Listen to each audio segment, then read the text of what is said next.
Greetings, family. Today we are going to deal with some claims that were made in some videos by General Seti recently, right? As you all know, I've always been a vocal supporter of General Seti's channel. I believe he has a delivery style that is engaging for the general black population, and I think he is focused on providing a lot of historical information that is relevant to African people. But today we got to deal with some claims that were made by General Seti. And let me see if I can group them all together for you all so you can know what I'm referring to. General Seti is making a claim that number one, the Ethiopian Orthodox Church was created by Europeans. That's point number one, right? General Seti is claiming that the Habesha people of Ethiopia, right, which includes many of the ethnic groups in Ethiopia, right?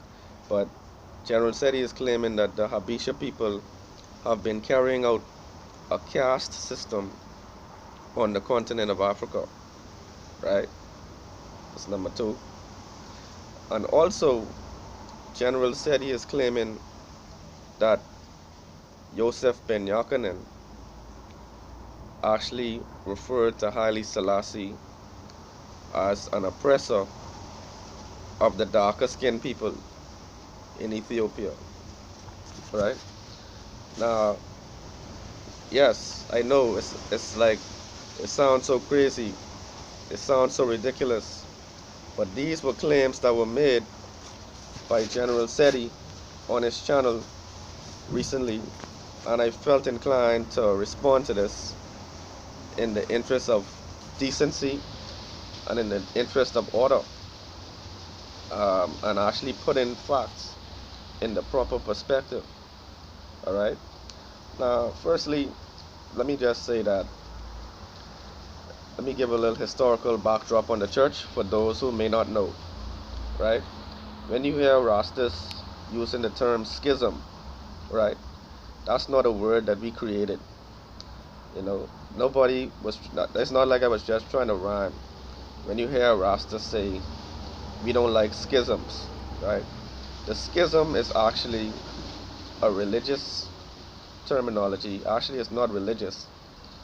It is used to refer to religious groups that have a separation based on doctrinal beliefs and practices.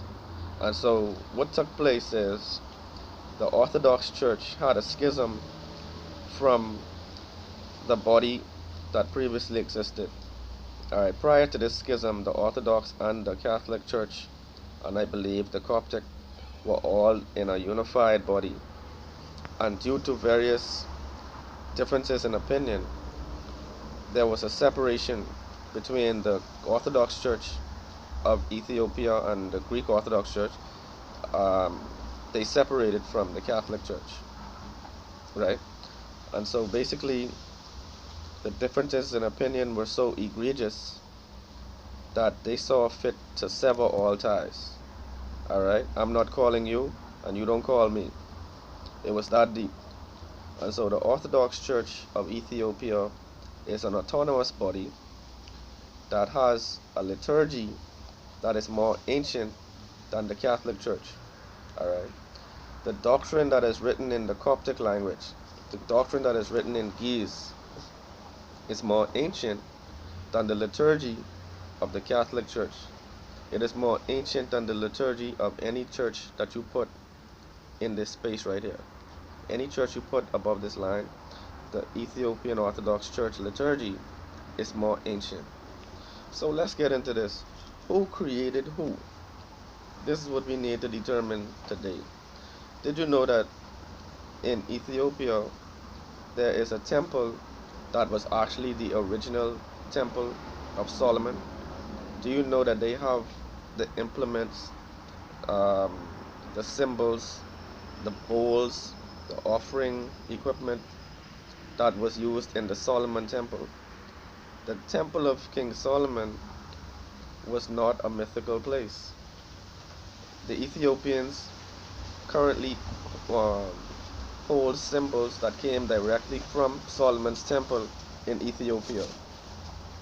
So what I'm saying is, the Ethiopians who are Christians today, they are not saying they are Christians due to being brainwashed by um,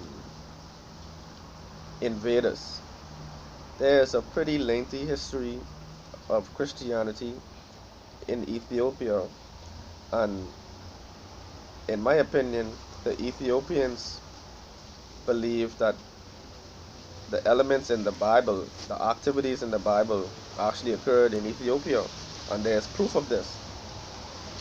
The Ethiopians actually own the Ark of the Covenant. The actual Ark of the Covenant is in Ethiopia, right? So let's not be too hasty to judge. Let's not be foolish. The Ethiopians actually have the Ark of the Covenant in Ethiopia. Okay, they have a festival of Maskal, which chronicles the return of the cross of Christ to Ethiopia. Right.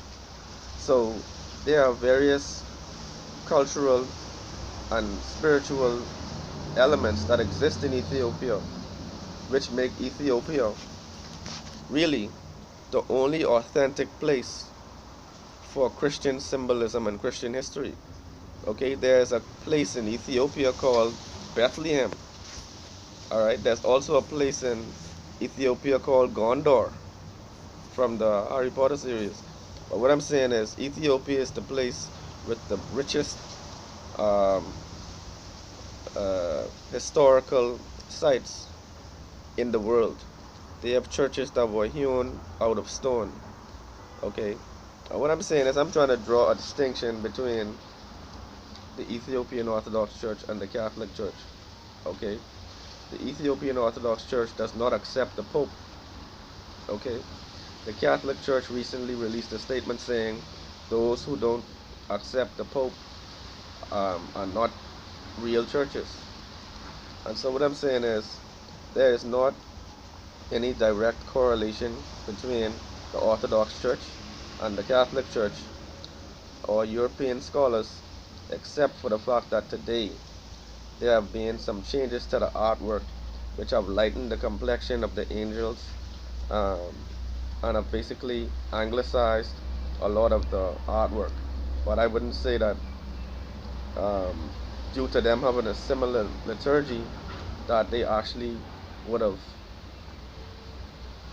been the progeny of European scholars.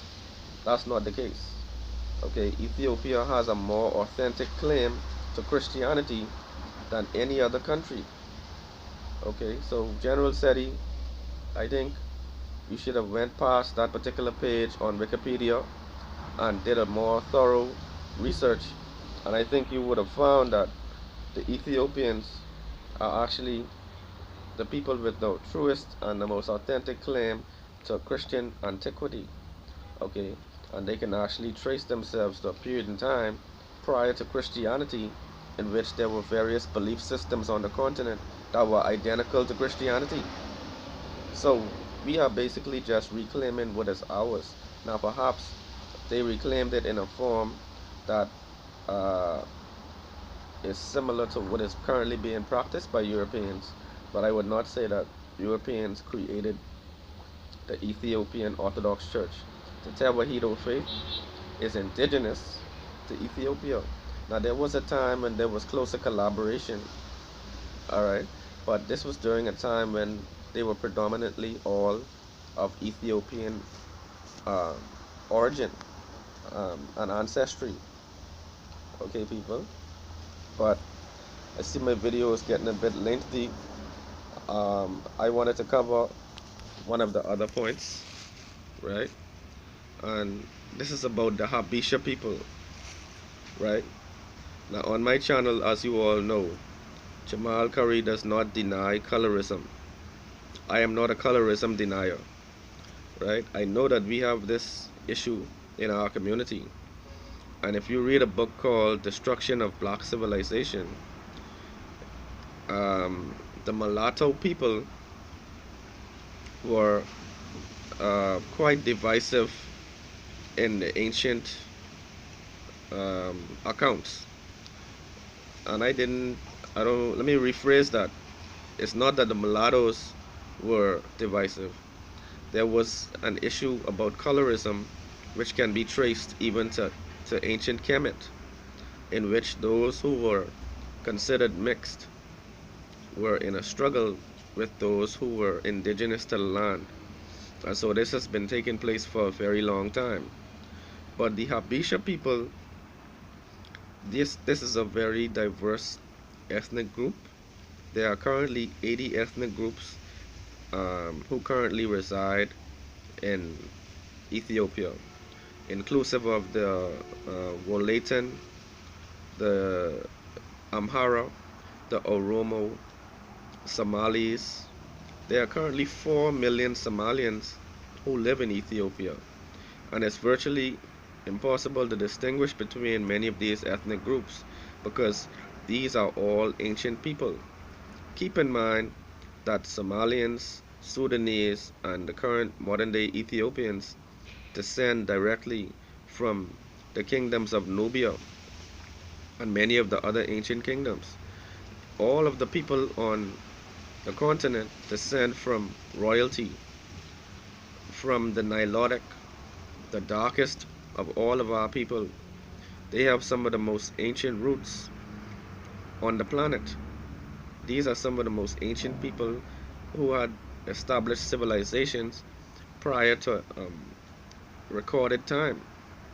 So we cannot even understate the significance of any ethnic group on the continent of Africa. These are all special people with special genetics. Okay, we are all, as African people, we have unlimited potential. Whether you may find the more narrow-faced, lighter complexion African, or you might find a darker complected African, we should not engage in this type of petty discussion, dividing our people against each other on the basis of the color of their skin. If you feel like they actually are perpetuating a caste system, then you should speak against it, but not empower the situation, not encourage the situation by making some of our people feel like they are our opposition. Okay, we are not supposed to engage in any form of division if we are talking about Pan-Africanism. How can you be a proponent of Pan-Africanism, but you are also in another breath fermenting or I guess encouraging a division based on the complexion? Okay, now I know on my channel, yes, I did speak about the caste system in India, and I'm not gonna pretend that I'm not aware that some people consider the the lighter skinned African more beautiful than darker skin. You know, this is something that we should highlight and something that we should disintegrate completely, right? But I don't believe the answer is to demonize the Habesha people and make them seem like they are um, creating this type of tension. We know that the media is responsible for what representation of Africa we can see. Okay, if you leave it up to the media, people would think that South Africans are white because the only South Africans that they like, that they previously used to put on TV, were the white South African volleyball team or the white South African rugby team, but we never used to see our people. So if you leave it up to the media will make you think that all Africans fit a certain phenotype. All right. Now, people, I see my video is getting a little bit long, but this is an emotive issue. I'm gonna have to leave out one of the other points for another video, another time. But people, one love to everyone. General Seti, keep doing your thing. But I don't believe that this direction that you were going down, referring to Ethiopia in such a way, is gonna be helpful to the cause of Pan-Africanism. And also, you know, Joseph Ben Yakinen never accused Haile Selassie of oppressing people. And if he did, I lost all respect for Yosef ben Yochanan, right? Because Yosef ben Yochanan descended from Ethiopia, or so he claimed. So I mean, let me just say it like this: he descended from Ethiopia. It's not just a claim, okay? But he sounds very West Indian. It doesn't sound like he grew up in Ethiopia. If you listen to Yosef ben Yochanan, he sounds like he grew up in the Caribbean. All right, so he doesn't sound like he actually walked and talked with the Ethiopian people all his life and was able to make any determinations. All right, but Haile Selassie established the Organization of African Unity, right? So after this was established, that made it possible for an African Union to exist. All right, that made it possible for a Pan-African Parliament to exist. Okay, so we should be careful the way we choose our words when we're referring to the greatest Pan-African of all time. All right, Haile Selassie stood toe to toe with the royalty of the European class, with the greatest of the European generals, and defended Ethiopia with muskets and cutlasses and those Arabian-looking daggers. All right, defended Ethiopia against more than one incursion. So people, let's just be careful and let's do an accurate representation of history so that we don't mislead our people. All right, people. Now this is gonna be my longest video of all time, so people bear with me. Try to watch it in portions. Watch maybe like the first 4 minutes. Watch it in 4 minute clips. But it's really like important that I get this out there, and I don't think I wanted to make two videos. All right, people. But let me know what your thoughts are in the comments below. One love.